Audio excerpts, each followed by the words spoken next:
Okay guys, in this video I'm going to show you how we are going to implement value returning methods in C#. Let's get to it. Okay guys, once again a very simple GUI over here. What I want to do is I want to enter a first number and a second number, and when I press the go button I want to display the result of those two numbers combined in the result label.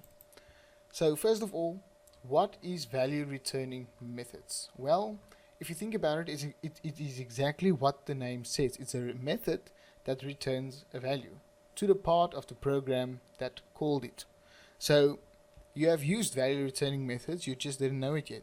If I have an integer variable called value and I want it to have the pass of my txt, my first one, text, this right here is a value returning method. The int.parse is a value returning method, because what does it do? It takes input from a parameter and then it does something with that input, and the result is being created into this value int variable. So it takes the parameter, does something with the value, in this case it passed it to an integer value, and then it assigns that result to the variable that called it. Okay, this is very easy. This is a value returning method. So what we are going to do is we are going to write our own value returning method. So I'm going to actually leave that there. I'm just going to copy and paste. I'm going to say value 2 needs to be from input 2. And now let's go and create our value returning method. Our method always starts with private or public, so it's private, and then you are familiar with putting void after private or public. Void means the method doesn't return anything, okay? It is a void. But now we want to return something. What do we want to return? Well, we want to return a specific data type. What type of data type? Well, anything, a string, an integer, a double, a float, just what you want. In this case, we're going to return an integer.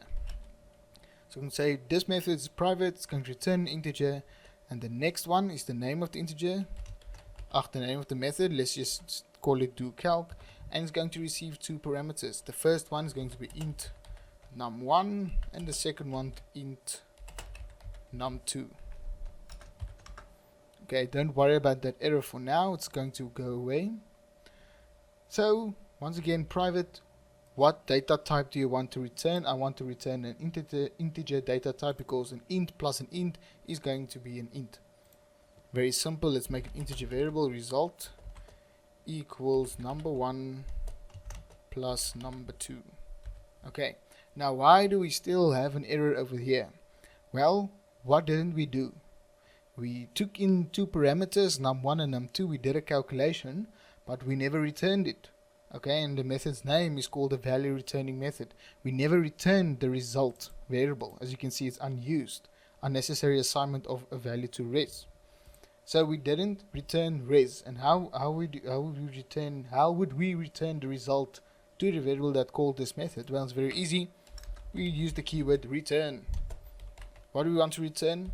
The result. And very important to remember, the variable you return, or the item you return, this data type must correspond to this data type. If I change this to a double or a string, okay, this is going to have an error, because you can see res is not a string. You say that you want to return a string, but now you return an int. Now IntelliSense tell you that these two is not matching. Something is wrong in your method. So these two items, or these two variables, always need to match in data types. So I'm going to leave it as int, and our error will disappear. All that's left to do is I need to call this method with my value 1 and my value 2 in my button go. So once again, I'm going to make a new method, a new variable called result equals, well, I'm going to call the doCalc method. What does this method want? Two numbers, value 1 and value 2. And then I'm going to, in my label, result text equals result to string. Okay, so let's just recap what we quickly did here. I created a method, a value returning method, with a private and an integer returning value. I gave it a name and I gave it two parameters. Inside of this method, I did some calculation with the number 1, the number 2, and then I returned, very important keyword, return the result. The integer, the data type of your method should correspond to the variable that you are returning. And then in my button go, I just called it with my value 1 and my value 2, and this result is going to be assigned to the variable that is calling it. In this case, the result variable is calling the do calculation method. So this result is going to be assigned to the result variable.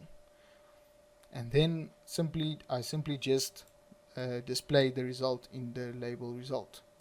Let's start it. 1, 2, 1, 2, and 24. Okay. So let's quickly have a debug.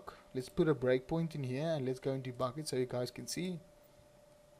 I put a 1, I put a 2, let's make it a 2, go. Okay, so you can see I'm inside of my do calculation method now. And here in my watch window,